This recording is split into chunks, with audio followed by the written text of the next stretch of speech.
In episode number 348 of the Reasons I'm Broke podcast, we cover the Batman Hush trailer as revealed earlier this week. We also have news about a Netflix exclusive deal with Dark Horse Comics.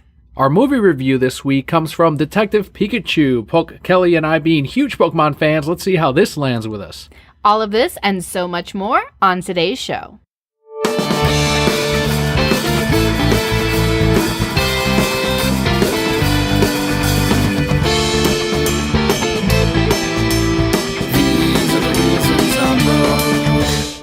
Hello and welcome to the Reasons I'm Broke podcast, bringing you the reasons we're broke every single week, ranging from comics, movies, TV, video games, and more. I am Burly Man Hiker, Daniel. What happened to your voice there? Burly Man Hiker. Hiker. Like this if you're a hiker. You lost here? You're gonna squeal like a pig. That's what it sounds like. I am Emperor Kelli. And for any new listeners to the show, the way we break it down is we go through the news first. We head into our Patreon shoutouts, which is our huge thanks to everyone that makes the episode possible. We head into a review. Sometimes it's comics, sometimes it's movie. In this case, we've got Detective Pikachu. And we close it out with the Brokehead Block, which is where Kelli and I have been this week.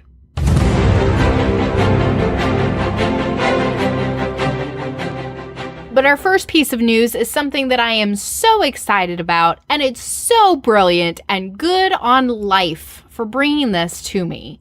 The Pokemon Company and Tamagotchi are teaming up for a special Eevee version of the pet toy. I wasn't sold yet. Keep reading, and I'll tell you why I'm sold. So your Eevee, which is just Eevee, right? We're not getting Pikachu, we're not getting Bulbasaur. Not yet. An Eevee one. Not yet. But it can evolve into one of several forms, including Flareon, Jolteon, Vaporeon, Leafeon, Glaceon, Espeon, Umbreon, hell yeah, and Sylveon. Why didn't you say it could evolve into any of its forms? That's all of them, People right? need confirmation that it's not just the originals, though, because that's the question I had when I saw this news story. I didn't want it to just be the three. Well, I still wasn't sold, but let's keep hearing about this amazing thing. So while the packaging, device, and screen designs are straight from the 90s, the device will have more options for your evolutions, including Popstar Eevee, Ditto Eevee. Oh, what's this? Team Rocket Eevee? What? Gotta buy it now. No word yet on the price or official release date. Who cares about any of those things? Would it have been insert Pokemon here as long as it's a Team Rocket version for you? Anyone. Even like the dumb fucking key things. Team What's Rocket wrong with the key things. thing? I hate the key thing. I hate the key Pokemon. I hate Flabébé. Oh no, not Flabébé. I hate Flabébé. I hate the sword things. I hate the ice cream cone. But any of those, yes, Team Rocket version. What's wrong with the Flabébé? Even after the story from X and Y, where he comes back to life. I think you hyped up the story too much for me, because I never made it to that part of the game. I've only seen it when you've reached that part of the game. And so you were like, this is the saddest thing ever. And it was this evil man who now got his Pokemon back. It's not just that. He lost his greatest Pokemon. He lost his pet, and he came back in a little tiny... You know how big the Flabébés are? A little coffin. I get that.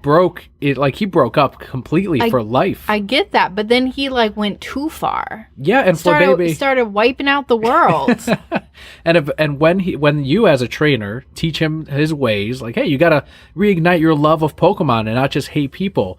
That's when Flabébé comes back. That's the whole meme you see of, I gave up alcohol, and then, Flabébé returns. Stop. That would be a way better ending. This is fantastic. I can't wait for the Pikachu version, because it'll happen, and then you could have Team Rocket Pikachu. I'm sure it'll depend on how well this does. Do you think that Ditto Eevee is simply Eevee as a Funko Pop with the little dots? Probably. It's probably terrifying. I don't know. It'd be cool if you could turn into real people. Ditto Eevee. You know the majority of the world is going to pick Team Rocket Eevee. Come on. So my question is, if you turn into these different Eevees, can you then evolve that Eevee to become a Flareon Team Rocket Eevee? I'm or sure do they stay as just those forms? No, because it's probably just a costume. So when you evolve it, I'm sure it still has the same costume. I don't know. We'll have to get it and find out. I think the price point is going to be $29.99. It can be whatever. They'll make that money. They will. And then they can release the Pikachu version. Another movie around the time of Tamagotchis, we're thinking of nostalgia here and everything, is Titanic. And this is one of the few times we're actually going to mention Avengers Endgame. But after the latest from Disney and the MCU surpassed Titanic as the second highest grossing film of all time, Titanic director James Cameron tweeted this. Quote, "To Kevin and everybody at Marvel, an iceberg sank the real Titanic. It took the Avengers to sink my Titanic. Everyone here at Lightstorm Entertainment salutes your amazing achievement. You've shown that the movie industry is not only alive and well, it's bigger than ever." End quote. Let's analyze this for a second before we break down why the Avengers Endgame movie really never got close to topping at Titanic's.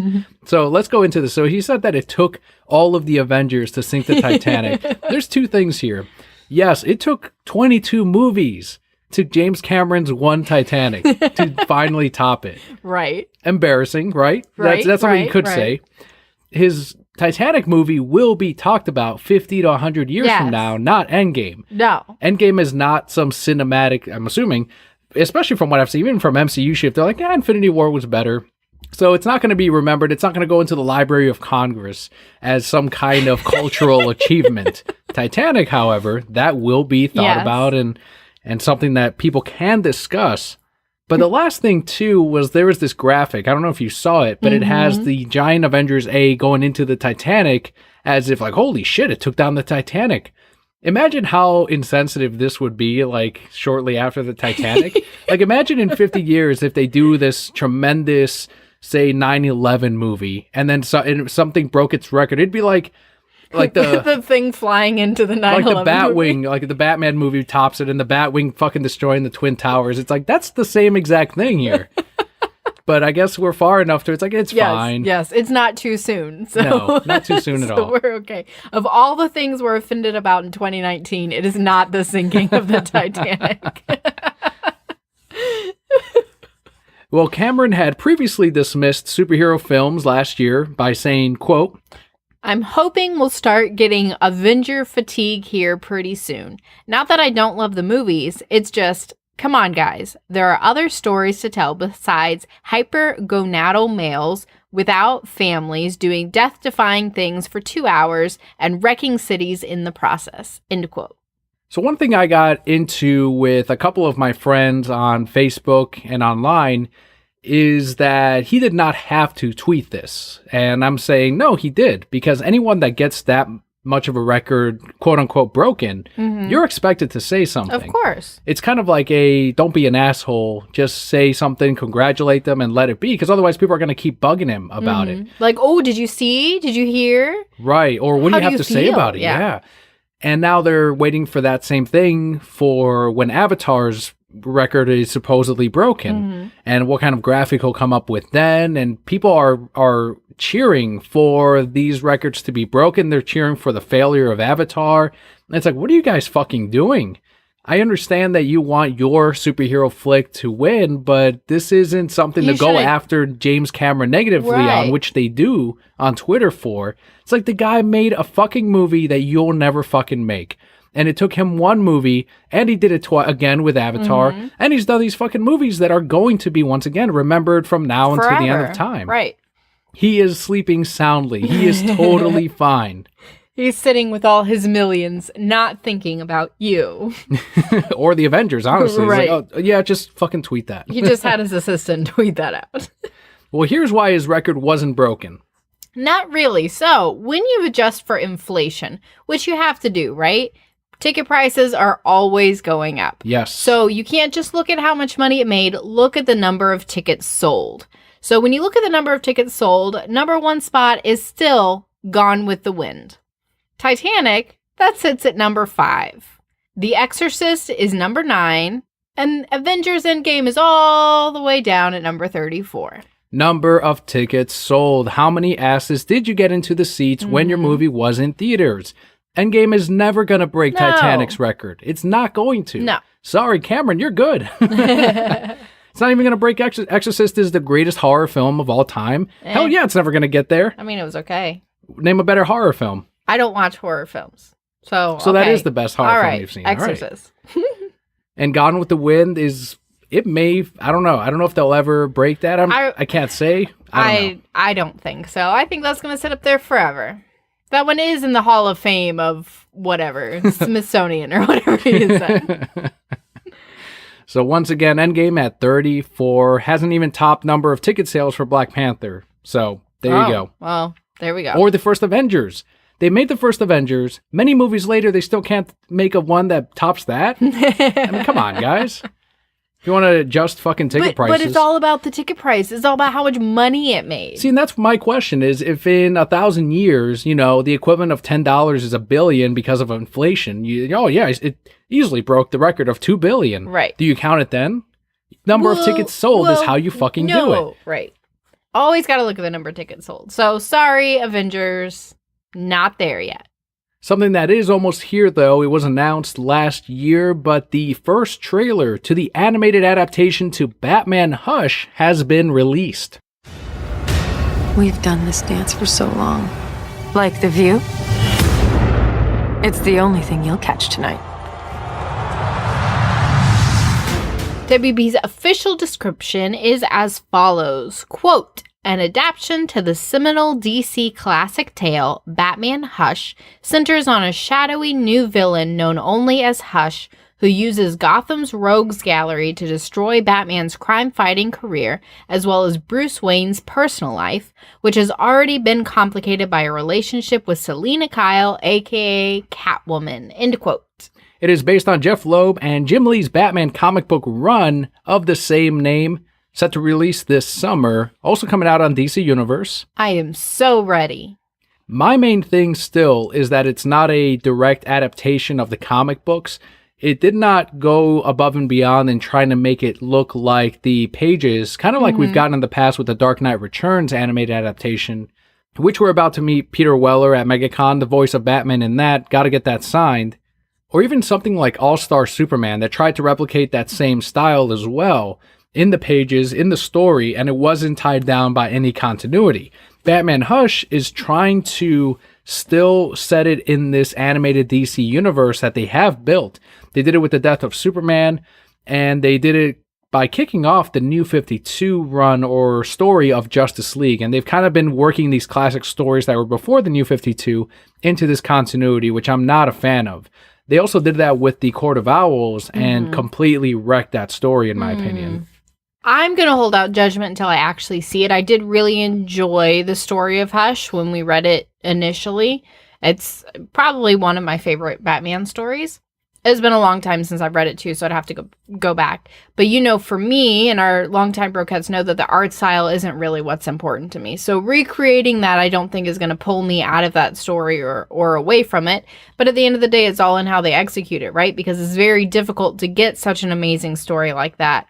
You have to do it just right when you turn it into animated and present that to the viewers. And I think that's where it went a little rough with me, because the animated style is half CG in some portions. It's very computerized, which I'm still not a fan of. I like to keep things hand-drawn, keep it as traditional as possible. And maybe it's cheaper to do it this way, or maybe viewers expect a 3D Batmobile or 3D camera movements at this point. It's still jarring to me. And I know the animation isn't as smooth either, even when Catwoman's jumping off the roof, she's getting ready to jump and says, this is the only view you'll catch.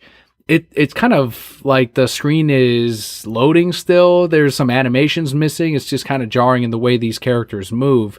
And they don't look like Jim Lee's drawings. And I think that's, once again, their attempt at just trying to merge it with their current style and probably trying to stick to character models that they told other artists, stick to this, but make it that particular story. That's what I'm nervous about. And if it ends up being terrible, we still have that original comic book put together as a trade paperback, and it's still one of the best-selling DC trades out there. But let's not forget the best part of this story. It's the love story between Batman and Catwoman, and that's what I live for.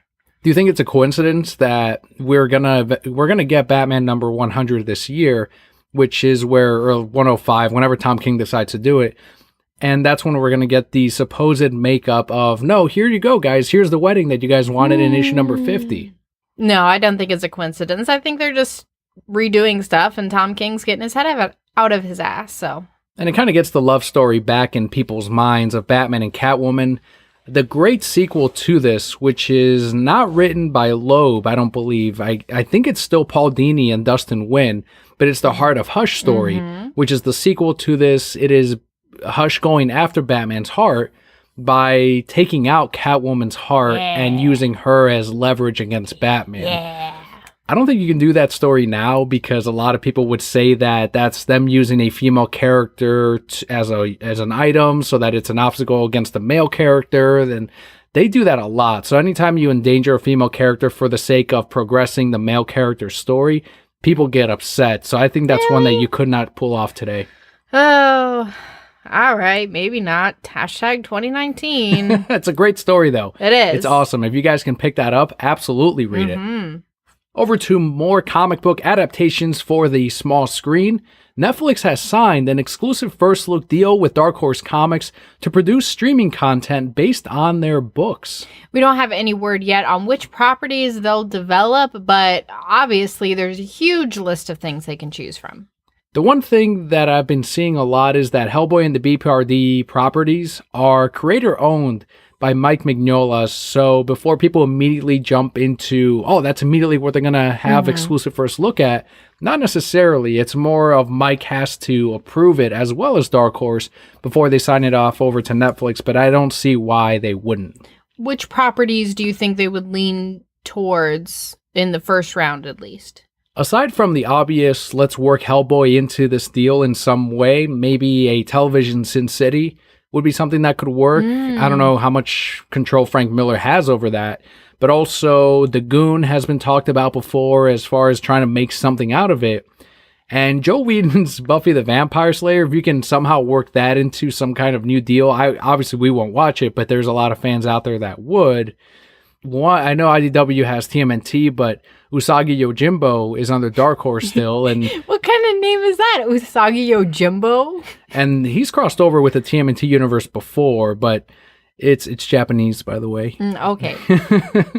So that's something that they can also try to make into a Netflix adaptation. They have Avatar The Last Airbender comics. Just make another show. Why not? I mean, they're already doing that live action one, but right? Make a cartoon one. So you can also make the cartoon ones and sort of continue those comics and adapt them. And have Katara end up with Zuko.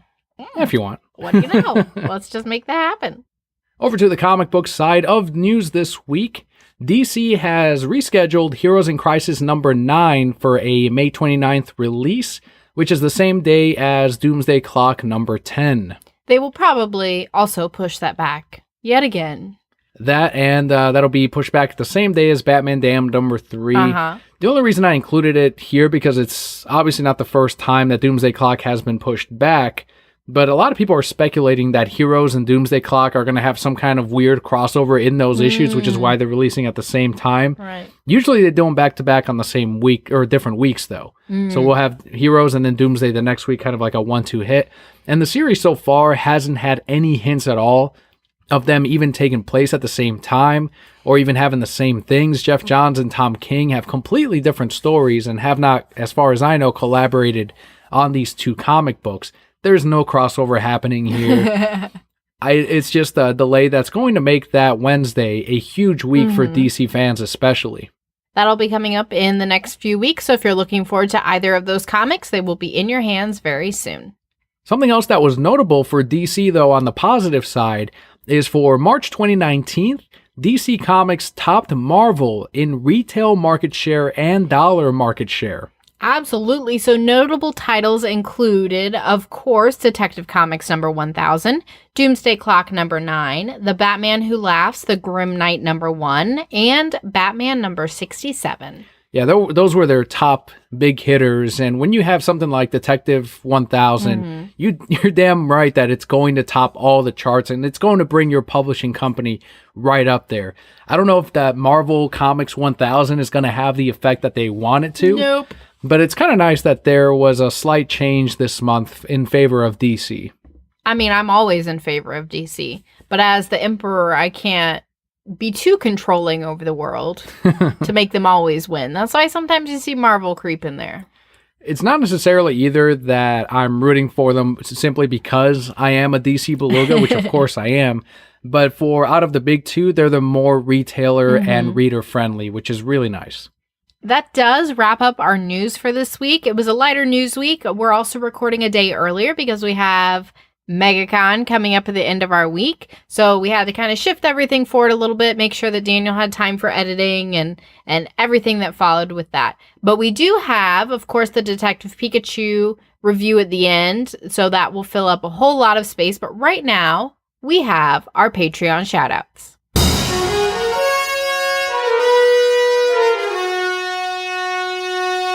Kicking things off this week with Matt on Twitter at Mr. Forklift, who retweeted Tony Mainolfi's message of, quote, "Be so positive that negative people don't want to be near you," end quote. An amazing quote. I love that. I've never heard that, and I love it. It would keep me away.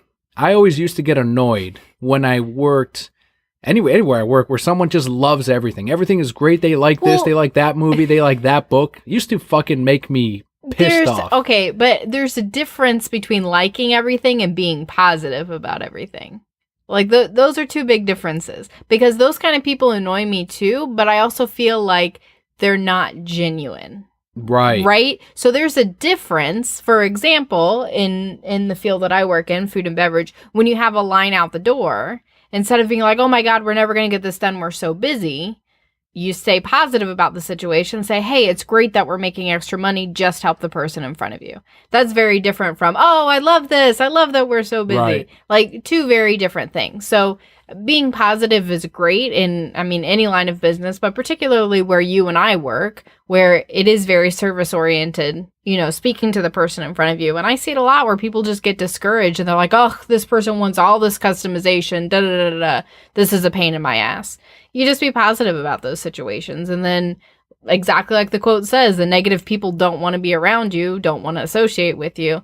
I let go a lot of that shit when I left where I was with negative people, but it really does drag you down too.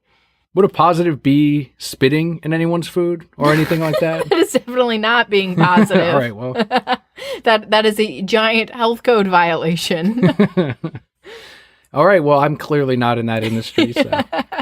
Next shout out goes out to Jared on Twitter at Spoon Sandwich, also on youtube.com/Jared Monroe.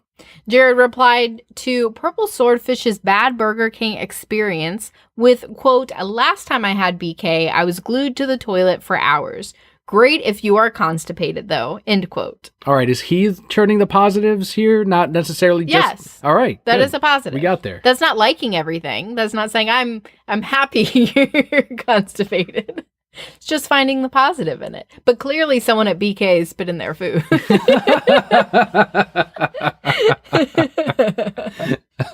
Can we just stop the podcast now? I'm done. Ching! That was worth it all, guys.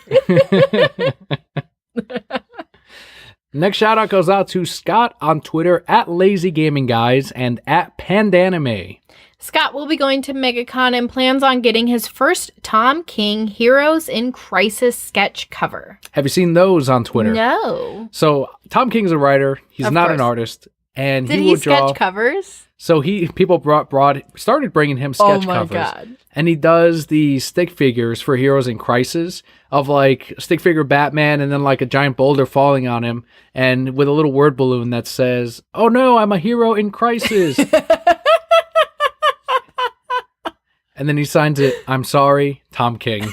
Every single time. "I'm sorry."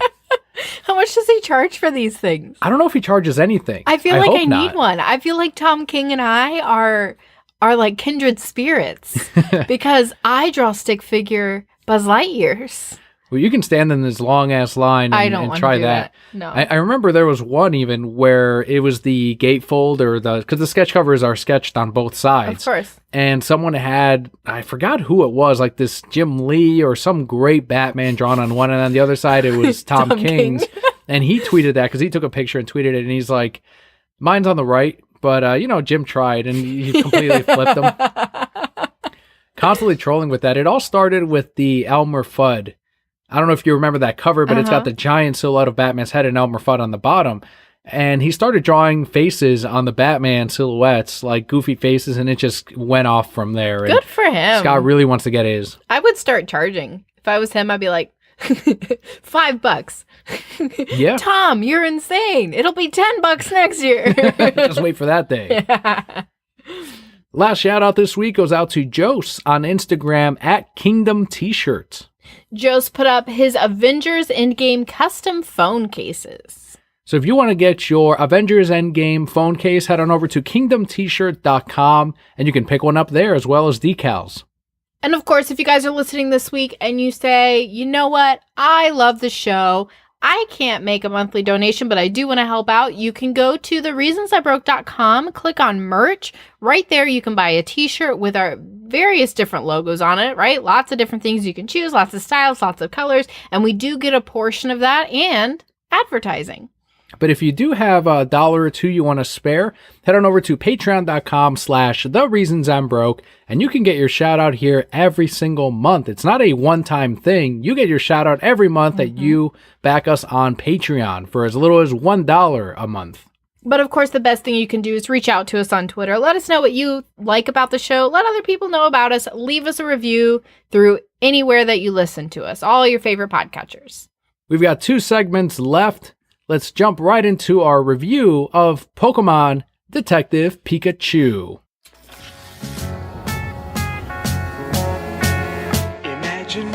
So let me get this right. We're forced to listen to this spa music so your head doesn't explode and kill us all. Psychic. Hey, you put that down. I am not giving you a massage. Psychic. Fine. Hand it over. Dun dun dun dun dun dun dun dun dun dun dun dun dun dun dun. Detective Pikachu. That's as far as I got. Sorry. Try it. You got there also.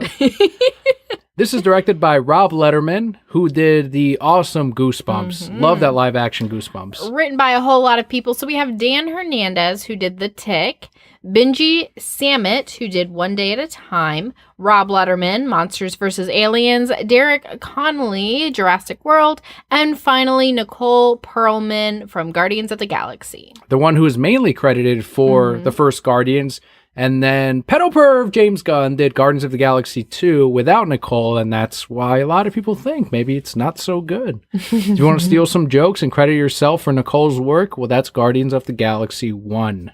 This stars Ryan Reynolds from Deadpool, Justice Smith from Paper Towns, Catherine Newton from Big Little Lies, and Bill Nighy, who was in Pirates of the Caribbean, Dead Man's Chest. Who did he play? Davy Jones. Oh, Villain there, villain. Oh, well, spoilers. spoilers. As of May 13th, oh my God, what's wrong with me? As of May 13th, the film has grossed $170.5 million worldwide against a $150 million budget. This is the best opening ever for a video game film. So it probably still has a little ways to go until it breaks even because they never put the marketing costs usually on these budgets. Right. I think the rule is that it has to do double what the shown budget is Oh, when wow. you work into the marketing and everything. But with all of the merch sales that they've had, all of these marketing deals with all of these different businesses, they're just going to rake that money in from there, not even including video sales. Of course. And then some fun trivia. This is the first Pokemon film ever to be rated PG by the American Picture Association of America. Motion Picture Association of America. Sorry. And this is going to be a spoiler review for Pokemon Detective Pikachu. At the very end of today's episode, we're going to have our Brocat block, which includes some questions from the listeners. I guess if you want to go forward 15 minutes, maybe 20 minutes or so, just keep going forward. And if you keep hearing us talk about Pokemon, take a spoiler or two. Take a few for the team. But otherwise, you should have seen this anyway if you're a Pokemon fan. But the things that we're going to cover in our review are the story, the acting, and directing and special effects. I kind of want to give this one a go as we did the last one, taking a page out of the Film Exiles Network, and maybe not give it a rating, because it seems like everything is going to be more or less the same when you compare it to the greatest thing of all time, which is The Fountain. Nothing's really going to hit that 5. So let's really talk about what we liked and we didn't like. And first, it is the plot of Pokemon Detective Pikachu, which I think is the weakest portion of this movie. I would agree 100%. And now seeing that a million people wrote it, I guess it kind of makes sense because it felt like it would start to go in a direction and then switch to a different direction. And then we'd go over in this direction and now we're back over here. So it tried to pull a lot of things that made you go, oh my God, I can't believe it. And really a lot of them fell flat. I wasn't connected to the characters No, at 0%. all emotionally to anyone, not even Detective Pikachu. Oh, I was to Pikachu, but anyway. And our main character, who's Tim Goodman, he's supposed to be about 21 years old. He is not a Pokemon trainer, and the whole change that the character goes through at the end of the movie is that by the end, of course, he is a Pokemon trainer or he has his Pokemon partner. Mm-hmm. But because of the absence of his father, there's a little bit of history thrown in there, very kind of lazily, of like, oh, there's this flashback and his mom ended up passing away due to some medical condition.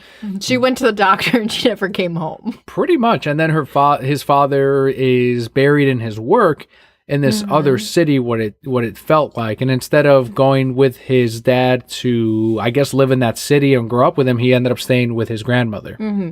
Yeah, his dad's a detective. I guess he got a promotion in this other city, so he moved, and then the plan was Tim would go with him, and then when it was time to get on the train, he's like, no, I'm scared, I don't want to go, and he just never went. And the reason he's brought on to this all-new city in Pokemon, it's not a region that we know of, City. Is because of his father's supposed death. Mm-hmm. And that's kind of where he's a little bit very broken up by it, but it's also like, well, I didn't get to really reconnect with my dad in the way I wanted to.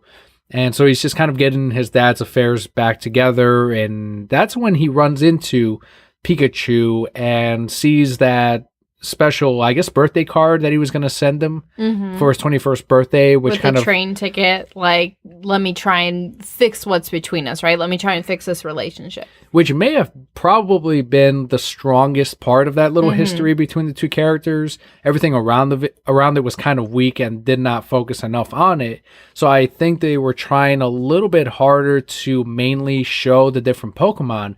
The problem is that there weren't, because people were saying, oh, so were there a lot of references there as a Pokemon trainer? I'm like, not really. There weren't really a whole lot of references or anything like that. They were mainly Pokemon just there, working, doing their thing, roaming around. There wasn't like, oh, look, this kind of, yeah, we got the Jigglypuff singing. We got the Snorlax kind of blocking the road, but I did not see it as a love letter to Pokemon fans. I felt like it was kind of trying to do its own thing, Right. while staying in continuity with the video games. I would agree with that. Again, I think it goes back to the number of people that they had writing this, though. You have a lot of different hands in this bucket trying to make it all work, and you can definitely see that. But of course, like you said, continuing with the story, he runs into this Pikachu. He can understand this Pikachu, right? And it's, how did this happen? Oh, he finds some weird vial that makes Pokemon go crazy. That has an R on it, but Yes. you never got that payoff that it's Team Team Rocket. Rocket, yeah. I was so ready to. I'm like, yeah, Team Rocket. But no, of course not. Okay. So he finds his vial. Anyway, starts talking to this Pikachu. And then, of course, you get the humorous moments, right? Exactly like you saw in the trailer, where he's like, yep, but nobody can understand me, or he's addicted to caffeine, which just made my heart so glad. I was like, me too, Pikachu. I feel you. And he eventually runs into this reporter who's trying to make it into the Rhyme City big leagues. And that's her journey, right? By the end of it, yes, she is that main voice in the city, or she at least has her start in that particular career. Another character that I did not find that personable. I didn't think she was a good actor either. And we'll touch on that later, but I didn't care about her story. Nope. I understand why she was going with him, because it's the story of the century and she believes in this investigation. And then they tried to spin us this romance between them that I just didn't feel at all. Yeah, there was no chemistry between the two characters. 0%.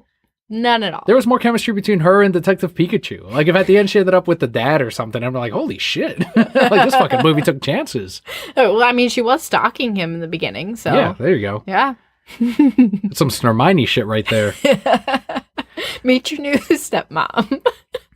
But the whole experiment with the R formula is all revealed to be by Mewtwo. They extract magical, whatever, psychic powers, whatever it is from Mewtwo that makes Pokemon kind of go back to their I don't know if it's a baser form or if just a more aggressive form of who they are. I mean, they were not clear on that. They really weren't. And kind of the whole thing about the city is that people live in harmony with Pokemon. So there's no Pokeballs. They're just walking around, free to do their thing. And again, living in harmony, right? So this kind of makes them go crazy for a short period of time.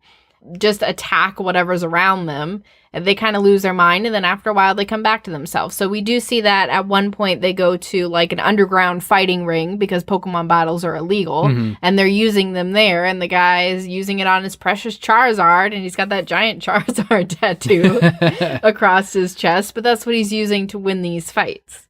I think if we have gotten more of the Pokemon battles, maybe a whole movie based on more battling, it would have been a lot more interesting. But they took a chance with Detective Pikachu and made it an investigative thing, which should have made the story that much stronger. Unfortunately, it did not. It really fell flat and never really took its leap forward with a lot of these characters or established these things. And later on, when you find out that the Mewtwo is being used to essentially, the grand plan is to merge people and Pokemon together because that's the next step in human and Pokemon evolution. And that's how you improve both species. And of course, the villain wants to take over Mewtwo's body, which he does for a short time. That's when that's when I turned to you and I told you, oh, his fucking dad's in the Pikachu, because they had the exact same animation when they were going back to the flashbacks. And then as soon as I saw the Pokemon merging, I'm like, okay, well, this is obviously a plot point to this first part. And the whole amnesia thing with Pikachu, it's not just conveniently like, oh, he just forgets. No, there's something there as well. And that's when I kind of turned to you and I said, oh, it's the fucking dad. And he's inside the Pokemon. And that's where I know some people have been saying, I guess Mewtwo can just start doing these things like merging people and Pokemon together. I didn't have a problem with that. I'm not going to stick to it as like, well, it's not how the video games did it, or we never saw that in the anime. Yeah, because that's what's going to happen in the video games. He's going to run around. You're joined, and you're joined. But maybe it's the fact that it's a kids movie, and after seeing it, I realized that it's not made for, unfortunately, people that grew up with it. It's made for kids. It's all about the villain spoon feeding you every single plot point, telling you, well, this is why I'm doing this, and this is where we're going to go into. It's obviously a kid's movie. It reminds me of a very, like, people gave a lot of shit to the recent Michael Bay movies, Transformers or TMNT, but this thing has that same type of plot where everything is spoon fed for you, and you've got these crazy CGI special effects, but no one's faulting Detective Pikachu for the exact same things. Yeah, you also see where it's going from a mile away, right? So if you're going into this expecting a cinematic masterpiece, obviously that's not what you're going to get. Were there some really cool moments? Absolutely. And I think we'll get into that when we talk about all the different Pokemon that we see and the design and everything. But of course, at the end, there's a fallout in the middle prior to the guy taking over Mewtwo. Like every fucking kid's movie. Yes. Where Pikachu's like, I'm really a bad guy. We gotta go. Like, I can't be around you anymore, right? But then he figures out what's really going on and goes to save him. Obviously, every kid's movie. But then at the end, his dad gets his body back. Pikachu's just a regular old Pikachu again. Our main character, Tim, he's about to go home, and then he's like, you know what, Dad? Maybe I will stay a while. And actual Ryan Reynolds is like, I would really like that. And then they repair their relationship. One thing I heard a customer tell me, like, he looked nothing like his dad. I'm like, he's a mulatto. It's fine. Like, I bought it. I didn't have an issue with it. Yeah, it's fine. And you had the star power of Ryan Reynolds, sitting there. So with his why beard, not? being weird with his beard, but whatever. Weird with his beard. I think that's the main thing, though. There was no huge payoff to all of these stories, and they weren't that deep either. And he lost his Pokemon partner at the end. That's the one thing, too, where I know they're going to try to make sequels. They're going to try to build a universe around this. But how do you get his dad back into Detective Pikachu's body? How do you make that work? Some plot point, I guess, where he goes back to voicing Detective Pikachu so that he doesn't have to run around as a human. Obviously, they're going to write it in to work out that way. And he'll permanently maybe be in Pikachu's body. But then what about the Pikachu? Like, he wants to live as well. Right. I thought the one thing we were going to get at the end is that the Pikachu sacrificed its mind and body for his partner, his owner. I was going to cry if that happened. That would have been deeper to me. And then that's how you can solve that issue of he can still have his dad. He can still live with him. That's also his Pokemon partner. They can still do investigations and they can have fucking sequels. And it would have also meant more for the Pikachu that died and Pikachu being your favorite Pokemon. By the way, best part of the movie, story-wise, fucking Bulbasaur and all the armies of Bulbasaurs, you multiply that shit to get the most screen time out of any other fucking Pokemon in the movie. Except for Pikachu. And saves the fucking day. But I did not expect the Pokemon to come out and heal them. I'm like, all right, we're going to do the fucking Bulbasaur garden from the anime. Venusaur is going to come out. He's going to heal this Pikachu. And Mewtwo pops up like, whoop, like he just flies into the fucking screen. I'm like, all right, I guess they're friends with Mewtwo. Yeah, that was part of all the twists. All of them. So, yes, I did really enjoy the Bulbasaur parts. They were really cute, just like waddling around. I wanted a little bit of croaking, maybe a Bulbasaur type of cry, but they kind of squealed. They did. I'm like, that's not really a frog. I went like a Bulbasaur. Yes. But no, didn't happen. That's all right, though. He looked amazing. Mm-hmm. They all looked amazing. And they saved, it was the turning point in that fucking movie. That made it all worth it for you. My favorite Pokemon saved your favorite Pokemon. They keep doing these Bulbasaur Pikachu connections. Like the toys, all of the cards. I told you why. Well, why did they do it in the movie, though? Why did they focus on Bulbasaur more than Charmander or Squirtle? What's our next thing we gotta go to? The terrible acting. The terrible acting. Well, Ryan was all right, actually. Right, Probably the best part. Yes. Pikachu was hilarious. Tim, not great. Justice Smith or Catherine Newton? Yeah. Nah. Not great. The villain, Davy Jones? Nah. Bill? He did okay. He was villainy when he had to be villainy. He was over the top, yeah, I suppose. They acted like you would in a kid's movie. Yeah, I think that's the best thing you can say about it is Ryan Reynolds is what pretty much carried the movie. Mm-hmm. And I read that they had actually, because there was that fucking petition because one person on the internet said it, so everyone started parroting the exact same thing of Danny DeVito, like, oh, it should have been Danny DeVito. Oh, you're right, it should have been. You know who should have done it? Everyone's like explaining that grand revelation as if they came up with it. It should have been Danny DeVito. I bet Danny DeVito started all of that. Well, then all is forgiven. But they actually did do some tests with the Detective Pikachu model, and Danny did not go in and actually record anything, but they used certain lines from work that he's done, and they said, actually, it won't work with this Pikachu. Good. And someone pointed out, what would have happened at the end when he turned into, like, his dad? And I'm like, what? It's fucking Danny DeVito, so what? Old ass Danny DeVito. Like, who gives a shit? Looks just as weird as Ryan Reynolds coming out on screen. That was really weird.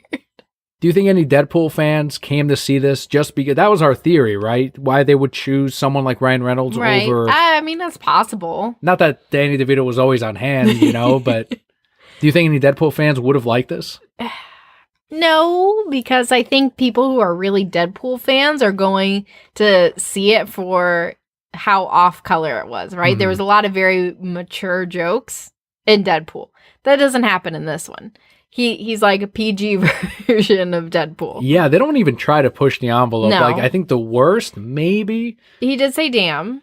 Or no, get me the hell out of here. Get me the hell out of here. And there was also a petition of change that to fuck. And people wanted that for some reason. No. But also the whole bit of, I guess, being addicted to caffeine is like a correlation to alcohol. There's the whole, what's her name, scratching him. And he's like, oh, yeah, that's great. But even that's probably the worst of it. And that's not even much. No. I think the PG rating is maybe for some of the frightening scenes where some of the Pokemon get a little bit weird and red-eyed, like the Greninja are kind of creepy. Mm-hmm. Did you get any Alien vibes from that? From the Greninja? Yeah, just that scene of like them coming out and crawling on the ceilings. I'm like, that's fucking aliens. I didn't. It's now inspired that you mention it. Yeah, now that you mention it, I do. Like hiding up there and then blah. Like, well, yeah, you see the drool come down. I'm like, that's kind of cool. That's a cool callback to Aliens. There's no way it wasn't. Right. No, I didn't get that watching it the first time, but I've only seen Aliens once. So I can definitely see where you would get that from. There's also that plot point you pointed out with the Torterra and the giant ones that are in that area that you can just have giant Torterras where, for the plot's sake, they have to raise up and then a second later, let's go back to sleep. Yes. What the fuck is that? Yes. Fucking lazy. Well, you could They were adjusting all at the same time? You could probably argue that Psyduck's blast woke them up. And then they woke up like, the fuck is going on? And they're like, oh, nothing? Okay. Because that's how fucking creatures wake. It doesn't matter. Like, it's a kid's movie. I gotta keep telling myself this. It is. It was definitely a children's movie. Final thing, which is where a lot of people make this comparison. I don't really understand why, but they compare it to Sonic the Hedgehog of like, this is how you do a video game live action movie. Okay. They're not even competing. They're months apart. And very different in theaters things. and different movies. They can both succeed. You don't have to have Detective Pikachu succeed or fail or one or the other. It doesn't matter.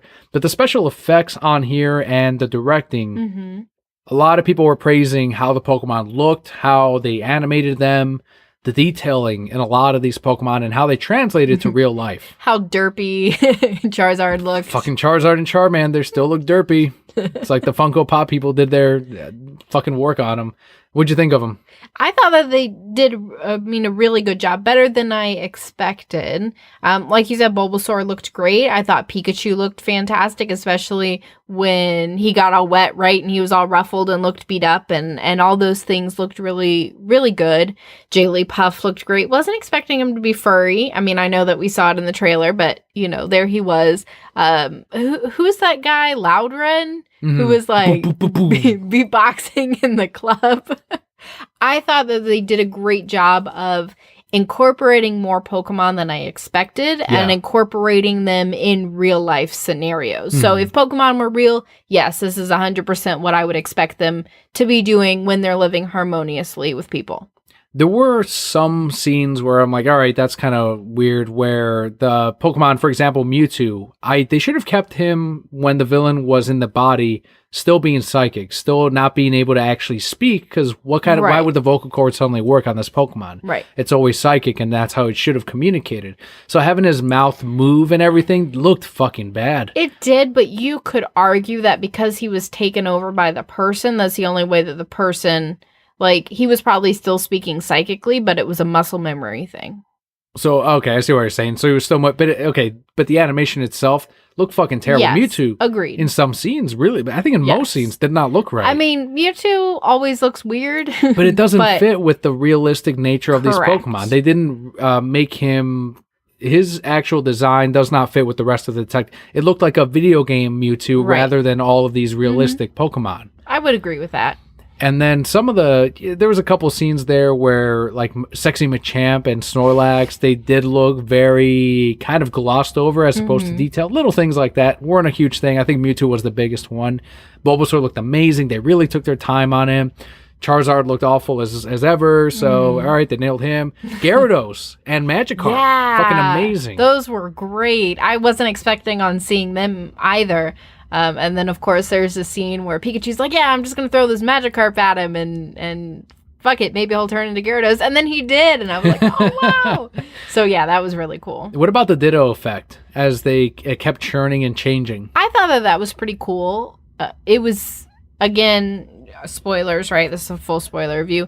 They mutated a Ditto so it could turn into people. So you have these people that you see throughout, and then you find out that it's really Ditto, and he's like changing a whole bunch, then he like melts at the end. Do you think that fits the theory that people came up with of Ditto being a failed experiment to replicate Mew? So him being an not offspring, but like a creation of this villain kind of confirms that theory? I think, I wouldn't say that it confirms it. The people writing the movie, do I think that that's what they were thinking? No. I think that they were just like, oh, Ditto can turn into whatever Pokemon, so let's make him turn into a human, right?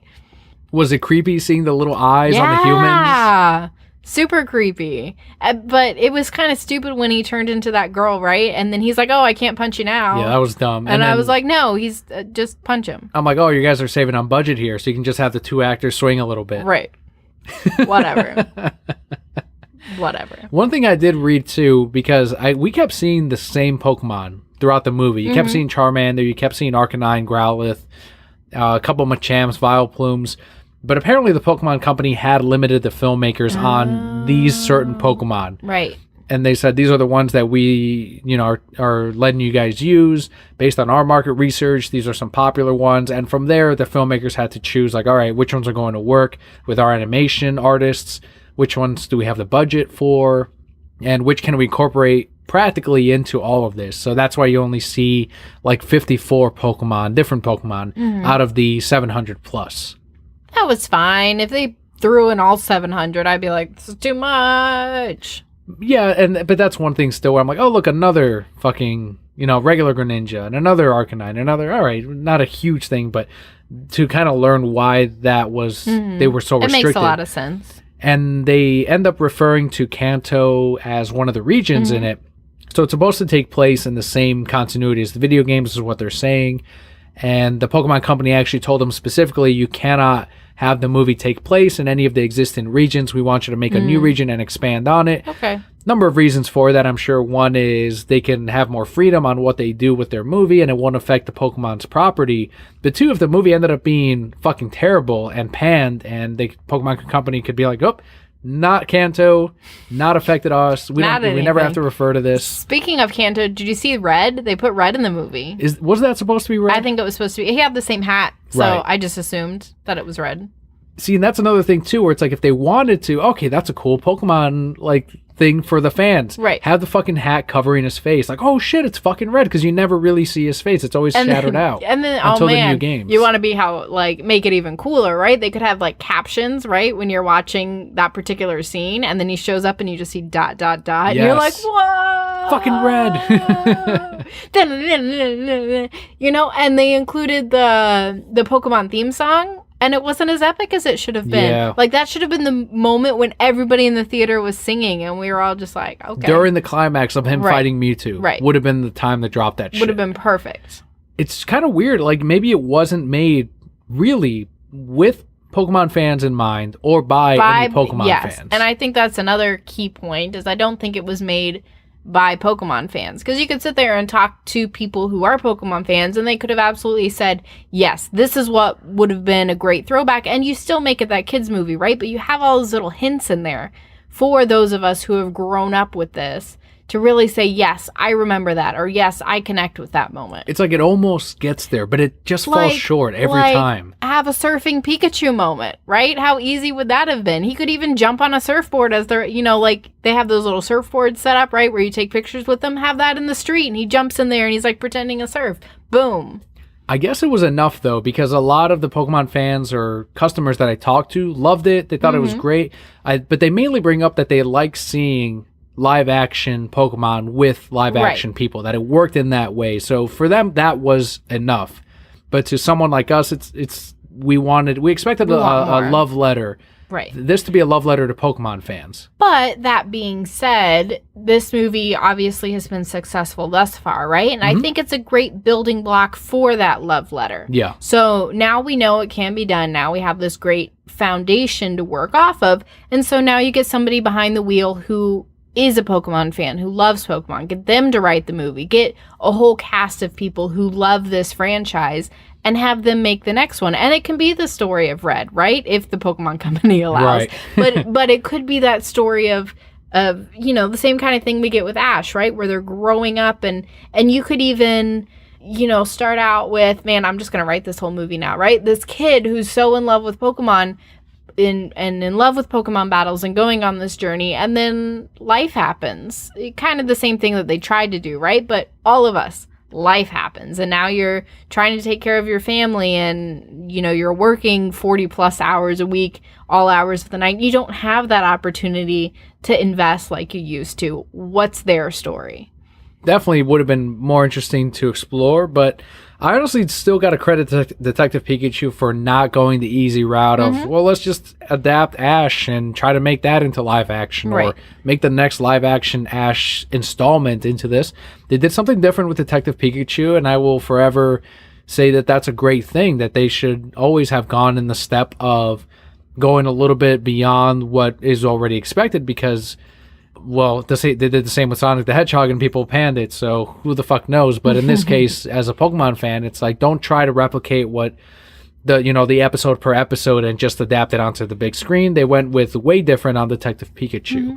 I do think that my ending thoughts on it is, my thing as a Pokemon fan, I would have been fine skipping it. I don't have to see this as a Pokemon fan at all.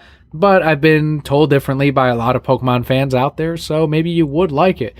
I think it is going to be one of those movies, though, that as people reflect or rewatch it a year from now, they're going to be like, well, you know what? Maybe it wasn't a great Pokemon movie. Maybe it wasn't a great movie.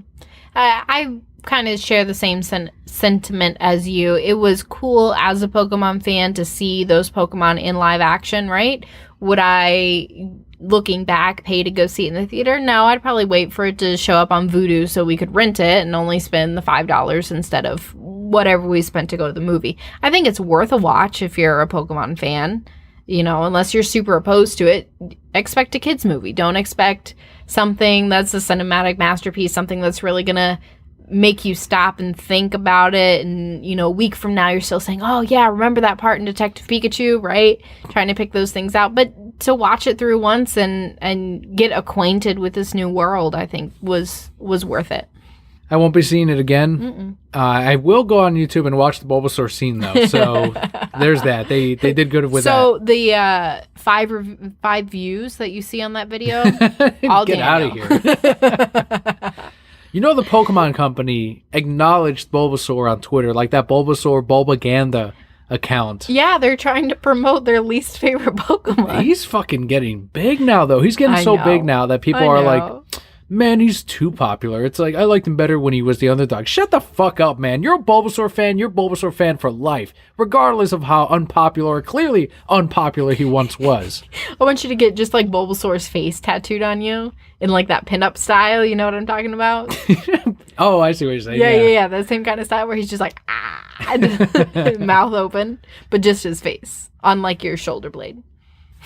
All Bulbasaurs are great. And it can say like Bulba for life, but it's got to be the number 4. It's got to be. We hope you enjoyed our review of Pokemon Detective Pikachu. Let us know if you enjoy the non-rating format of the movies going forward. We, of course, always want to hear your feedback on things as we can further improve and really refine the podcast as a whole. This is where we end the show as far as what news and comics, movies, TV, video games, and more. This is where we go into our personal lives, which is the Brocat block for Papa, Kelly, and I. So if you don't want to hear about that, we will see you next week. Otherwise, let's head into the block.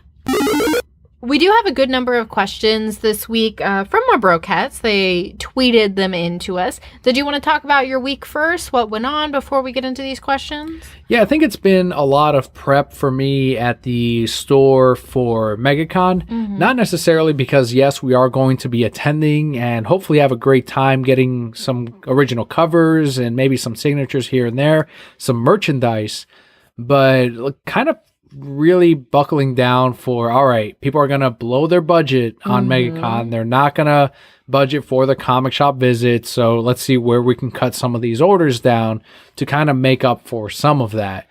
And one thing I did notice too, as I was bringing down some of the books from the last couple of weeks, is that Free Comic Book Day, while we did awesome in sales, a lot of the new books did not go as much as I wanted. I'm like, all right, these final printings for Heroes in Crisis, Doomsday Clock. But now I realize that your Free Comic Book Day buyer, as many years as I've done it already, are there for the Funko Pops, the decals, the like random back issue here or there. They're not there for the new books. They're not there for the new number 1, the 2, the 4, Doomsday Clock, any of that. Heroes in Crisis. That's not going to be their purchase for them. So it's like, all right, I kind of overestimated on that end. And hopefully it's still an evergreen series for regular hardcore readers. Nothing major outside of any of that, though. How's your work, though? You're still shifting and going into this new position. I have. So I entered week 2 of this job. I know I've been kind of hush-hush about what it is, and I'm still probably not going to share where it is, but I am working for a coffee shop, right? So Brocats are just like, oh my God, Kelly, why did it take you so long to do this? And I'm like, I don't know. Because the more I learn about it, I'm just starting with the basics, right? So right now I'm just learning how to make all the different coffees, and I'm learning about the coffees, and I'm learning what all these different things mean. But already it's probably the most fun job I've ever had. So it's exhausting mentally, right? Because I'm learning so much, but I have to start with that foundation before I can move into the management role. So I mean, it's just great. You're just interacting with customers, right? You're learning their drinks. You're making these drinks. I'm trying all this. I'm very well caffeinated all the time, but the people I work with are a lot of fun too. So it's a much younger crowd than what I'm used to. It's not grumpy full-timers who are trying to meet their hours. It's college kids. It's kids right out of high school. It's, people who are also there to learn and to start their careers. And I have the opportunity, and there's pros and cons to that, right? There always are. But I find that I relate very well to that age group, particularly with my management style, right? And so I have the opportunity now to invest in them and to help them decide what their career is going to be, as other people have helped me. And ultimately, throughout my career, that's what I've always tried to do, because I wouldn't be where I am without other people. So I always try to help others throughout that. So I've worked, you're counting days off. So I've worked, 7 days total, 7 working days there. And I've already had a bunch of them come up to me and be like, you're going to be a great manager. And, oh, I really appreciate you. And thank you for all this help. And so that's always encouraging to hear, right? They're not like, well, you suck at this job. Because it is a lot. It's a lot of work. But the more I learn about it, the more I feel like, okay, this job is perfect for me.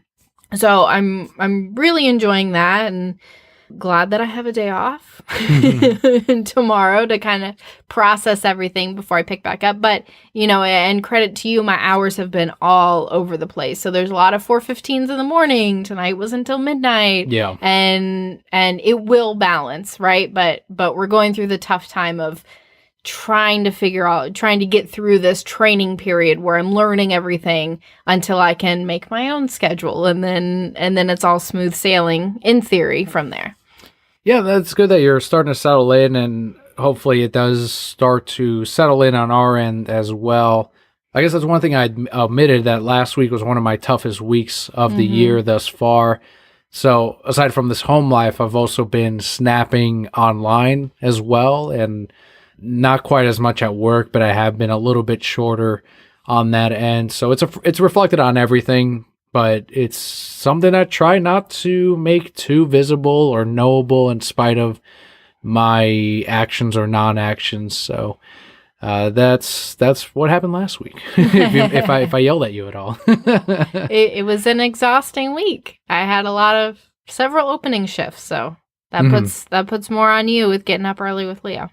It's like I told Sonic, treasure hunting Sonic, is that, in having a child is the toughest thing you will do. So I know a lot of Brokettes are parents themselves and can attest to that. And they're probably further along than I am. And maybe it's the hump, or maybe it's, as I've heard someone else say, that, yeah, I'm 4 years down the line. Same thing, same struggle. So let that be known.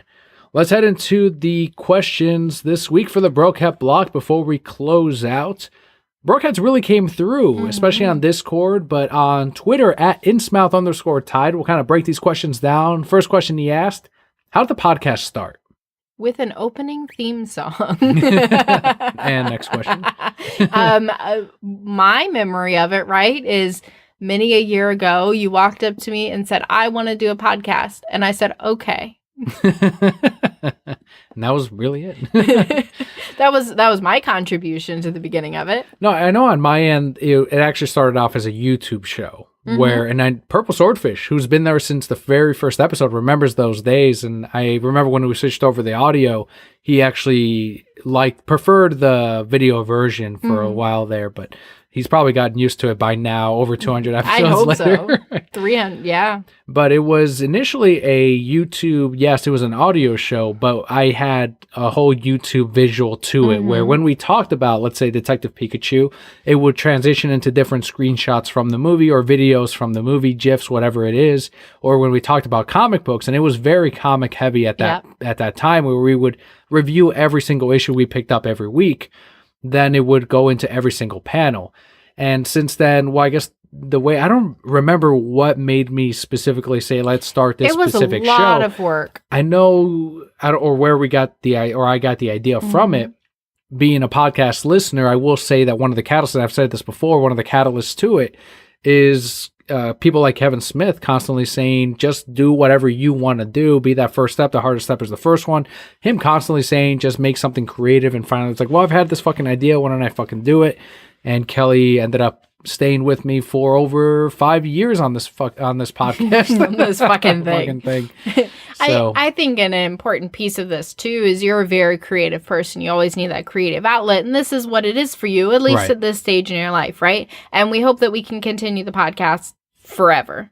That may not necessarily be the case, but right now, this is something that you get a lot of enjoyment out of. mhm. And I mean, I'm fucking hilarious, so why not You share are. that with the world? Yeah, you reminded me. I used to draw. I used to sketch. Mhm. I used to ink. You I used to DJ, yeah. make little music mixes, and Those things were like an hour and a half long. as time went on, those things started dropping off, just like video gaming. And as we got busier, as our careers got more complex and longer, we weren't part-timers anymore. We had to start giving up things. And so far, even movies, which I have a huge passion for, have kind of fallen to the Taken a wayside. back burner, yeah. As with parenthood. So the podcast is like my final creative thing, aside from reading comic books, that I have as my outlet. So that's kind of what I've been hanging on to. But I think it's important, and this is kind of like a PSA for everybody, right? Throughout your life, you go through different seasons, you go through different chapters. And, you know, it's always important that when you have hobbies, like my dad's hobbies change all the time. When one of the first memories I have of him was building model airplanes. Have you ever known my dad to have Not at all. He used to be big into bicycling, he used to be big into golf. But throughout your life, your hobbies and interests are going to change with what you have time for, with what interests you in the moment. And, you know, this has been a very big part of both of our lives, yours in particular, for a very long time, and will probably continue to be so, but it could always merge and change into something else as well. Next question from Innsmouth is, I guess specifically to me, how did I end up working in a comic book shop? I was a subscriber at this particular shop for a few years. When I had moved down from Illinois to Florida, I think we Googled comic book shop, or I had already You gone did. to the shop before I knew you. And I found the nearest one, which was in Orlando. And that's where I ended up subscribing, having my location. And I later found out that there was one about 20 minutes closer to me. But because I'd already kind of established myself at the store, I had relationships with some of these workers, and they already had my sub list, and they had nailed it every time, that it became like, well, I could go to the closer location, but why? You know, this is my home. It felt Right. like my home store. And eventually they ended up putting out a call. I think it was on Facebook, or maybe I saw signs in the store saying that they were looking for a part-time position. And at the time I did have a part-time position at Disney. So I'm like, well, I can take on 2 part-time jobs and make my hours there. Actually, that would have been my third, because I had been working for GameStop for several years and stayed on with GameStop. So I'm like, I'll have 3 part-time jobs, because they were looking for 1 to 2 days a week. And I'm like, all right, that'll work. I'm not trying to interrupt your story, but I thought they were looking for full-time, but they ended up giving you part-time for a while. I don't remember. And I don't know if that's how they still hire or what, but I do know my manager told me that I was the second one in line to call, that there was one girl ahead of me that they said, okay, we're actually going to go with her, because she personally knew one of the employees that already worked there, and he likes to go with people that already know Right. their staff. But they called her, and she never called back about getting the position. So they're like, all right, well, we gave her a week, and they went down the line to me. And Because now you showed up in shorts. If you did. I don't think that's it. And I got to ask my manager again, but I really don't think that. But I did show up in shorts. You I did. did not dress up for this. You went to your interview in shorts. The guy in the interview in front of me came in a fucking suit and a fucking suitcase. And I was like, look at this fucking You mean guy. a briefcase? Yeah, a briefcase. Suitcase. The same fucking shit. I'm like, look at this. Yeah. He was going to the airport. This fucking guy. And I made fun of him. I was like, hey, man, how's it going? Because I already knew the owner. So I'm like, I don't need to. Come on, man. I know him. And I ended up getting the job. So what are you giving me shit for? All right.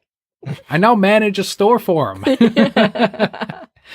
A follow-up question from Innsmouth is, what do you think most customers would be surprised to know about your job? I think the most common thing is that we're not just standing around reading comic books or watching Netflix. It's all about inventory, customer service, and basic retail. That's really what it is. And that's what the position is. It's not the comic book guy. It's not sitting there like on Comic Book Men, which we love, of like debating all day of like, hey, who would win between this? None of that happens. You know, it's as you're working, you might talk about the newest movie or comic or whatever, but you're not really that. What I will say is something that I now really understand is the owner said, you're kind of like a bartender in the nerd world. And now as a full-timer and a manager, where customers will specifically come on days that I'm actually working, is they start telling me very personal things about them, like very personal shit. Because it turns out, I guess we are kind of like the bartenders of the nerd world. What kind of personal things? Very personal things. Yeah. Like I will tell you off the air. I'm so ready. But yeah, this is great. Very personal shit. And as you're selling them their comics, and with the people that you know, the customers that you know the most and you build a deeper relationship with, comics are the last thing you talk about, which is kind of funny. So that might be maybe the most surprising thing to a lot of people. That's really interesting. Next question comes from Twitter user at Cage023. He asks, what's the worst pizza topping or toppings in your opinion? I'd have to see, I guess, a full list of them. I've never had anchovies. I know that's a common answer, but I've never had it. Based on what I order the least, even back when I used to eat meat, I get maybe pineapple, but I don't really mind it that much. Pineapple's good on pizza. That's what I'm saying. Like, I don't think there's a topping that I would immediately regret and say, God damn it. I never liked sausage on pizza. That was the one when I did eat meat. I liked pepperoni, but I didn't like the meaty pieces of sausage because sometimes they under-seasoned it and it was just bland, greasy meat. I don't particularly like onions and peppers on my pizza. Interesting. Because they're real crunchy, and when you crunch in them, you get that strong burst of flavor. I don't like those real strong flavors. Anyway, so those are probably my least favorites. Tomatoes I'm picky on. You are. It depends on the type of tomatoes. I don't like Papa John's tomatoes, but I don't mind Hungry Howie's tomatoes. Yeah, I don't think I have an issue with any of those at all. Maybe sausage, but it's been so many years since I've had meat on pizza, so I can't really say, but I was a pepperoni guy when it came to those. But yeah, I don't know. Maybe pineapple just because that's the least I ordered. But again, I don't really have an issue with it. I love when you talk to like food connoisseurs, right, about pineapple on pizza, because their whole thing is if you don't like pineapple on pizza, you have a terrible palate because the sweetness of the pineapple counteracts with the cheese and then the saltiness of the sauce. And so pineapple on pizza is supposedly a perfect topping. Final couple of questions here come from @SpoonSandwich, who first asks, what's your favorite sandwich? Ooh. Mine Spoon Sandwich. Already take it. Spoon Sandwich is my favorite sandwich. What is my favorite sandwich? So my go-to is like a peanut butter sandwich, right? If I'm just real hungry and I need a snack. But the best sandwich I've probably ever eaten, and I know I've talked about this on the show before, is that sandwich that I had in New Jersey, which was like a grilled cheese with pear. It was like pear and Gruyere cheese. And that was something that I wasn't expecting. And I was like, whoa, this is amazing. Is that when we were filming Comic Book Men? Yes, that was when we were filming Comic Book Men. So that's probably like my favorite sandwich that I've ever eaten. And yeah, like my go-to is peanut butter and jelly. We don't eat a whole lot of sandwiches. I will have subs, so I don't know if that counts as a sandwich. I like egg salad sandwiches a lot. They're pretty good. Yeah. But I guess the Wawa veggie sandwich is my go-to a lot of times. Every now and again, I'll have like maybe the scrambled egg sandwich, but not very often at all because it's a lot of egg. A shit ton of egg and a shit ton of cheese that I don't really need. So I usually go with the very simple wheat sandwich, a shit ton of spinach, lettuce, tomato, onion, a lot of veggies just packed in there. I don't do the mayonnaise. I'll do like light, not olive oil, but vinegar. Light vinegar. And sometimes I'll do like a light mustard as well. But other than that, I guess that's probably my go-to sandwich right now if you count the sub sandwich. But yeah, we don't really eat sandwiches. No, not really. We do a lot of wraps and we do burgers, veggie burgers. Beyond Meat. Yeah, right? Beyond So Meat's good. delicious. And the final question by Spoon is, better yet, have you ever eaten anything and thought it was a blight on humankind? I've got my fucking answer. Yeah, what's your answer? Grits. Oh, Grits are I fucking love disgusting. grits. Nasty ass grits. I You love nasty. If grits. you like grits, you nasty. You think I'm nasty? Also A&W. A&W is a blight on fucking humanity. Root that beer? piece of shit. Yeah. You don't Root like beer's root nasty, beer? dude. Root beer's Fucking delicious nasty. too. You think I'm disgusting because I eat grits? Everyone that eats grits or A&W, you got a bad taste flavor. That's Bad horrible. taste You know palate. what's disgusting? Mole. Mole is No, it's amazing. nasty. I can't even. I can It's be not a blight, starving. it's amazing. I can be starving, and if they're like, "We made this mole," I'm like, "No thanks." Stay away I'll from starve. avocado, too. Yes, I don't like No, avocado. don't even fucking mention avocado. Leave it Avocado's alone. gross. Your son loves avocado. That's so fine. leave it alone. My son can love it. My son also loves grits. So now what? It's because Yeah. he doesn't know any better yet. Stop. See how I twist Yeah, that? that's why he eats avocado, because he doesn't know any better. No, it doesn't count when it's in my food. I think mole is probably my least favorite food. Out of everything? Yeah. There's got to be something No, I'm pretty that sure you it's mole. really don't like. Are grits your least favorite food? I think so. Okay, Like, I then really don't mole like is grits. mine. Don't like mole. I don't like peanut butter either. Just You- by itself. Well, no, not by itself, but you'll eat it in other things. I dislike root beer more than grits, probably. Really? I really don't like root beer at all. Why? I think it tastes like fucking medicine. Really? Yeah, it does. What Huh. do you think it tastes like? Root beer. It tastes like fucking medicine. Think it tastes like root beer. I'm What trying about to think- IPAs? I know you don't like IPAs. I don't like IPA beers. I can appreciate the flavor of them and what they were trying to do, but I can't drink one. The other thing I cannot stand either is grapefruit.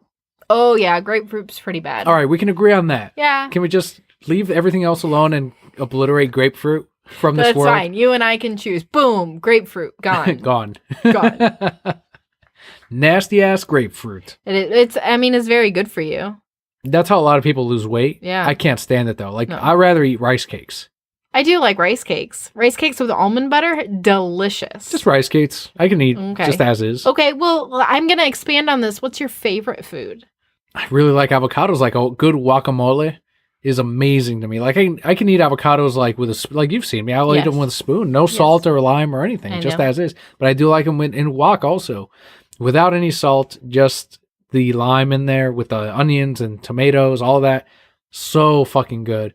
And I like mole, which is also my favorite. I think you specifically chose the things that are my favorites I really as your least dislike favorites. mole. Like, I can cook mole for you, but I can't ever taste it. I really dislike mole. Tortas are amazing.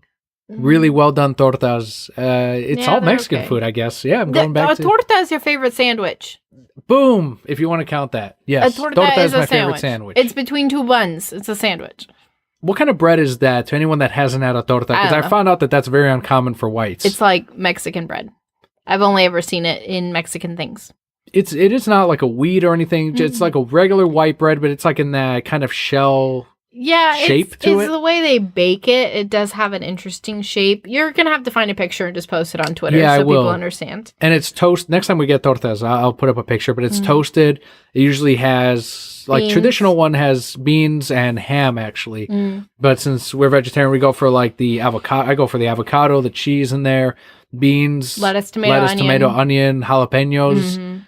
And that'll do it. Like, it's very simple. And I know traditionally it's used to cure hangovers, but, you know, Okay. Mexican. They didn't use Vicks to cure hangovers? That was before Vicks, yeah. Or Before Sprite. Vicks, Before they- Sprite, yeah. You ate the torta.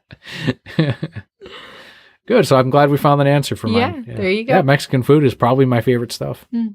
What did we go over your favorite food? No, mine's probably pizza. Pizza's really fucking good. I love pizza. Yeah. Like, I can be full, and if somebody pulls out a good pizza, I'm like, not even a good pizza. Somebody pulls out a pizza, and I'm like, yep.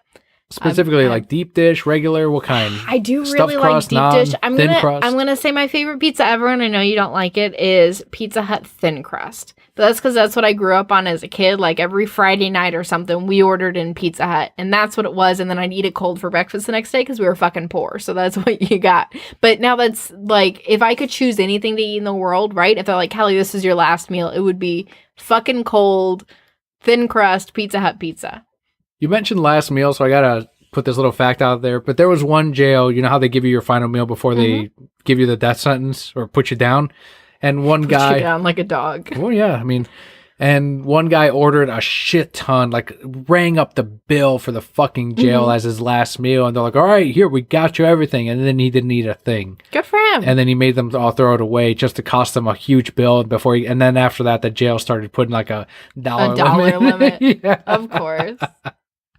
Because one person had to fucking ruin it for everyone before he fucking died. Last meals. They're sitting around, they're like, I'm glad he's dead. So there you go. That's our Brocat block where we get a little personal with the Brocat core. Thank you so much, everyone, for the questions at Innsmouth_tied, at Cage023, that's Cage with a K, and at Spoon Sandwich. Make sure to join our Discord lounge. There's stuff happening there every single day. There's a link in today's description of the episode, but if not, I'm constantly tweeting the Discord link. And that about does it for our show. So thank you guys so much for tuning in this and every single week. I am Emperor Palpicali. And I'm Hiker Daniel. And Brocat Core. All will be well. Stop.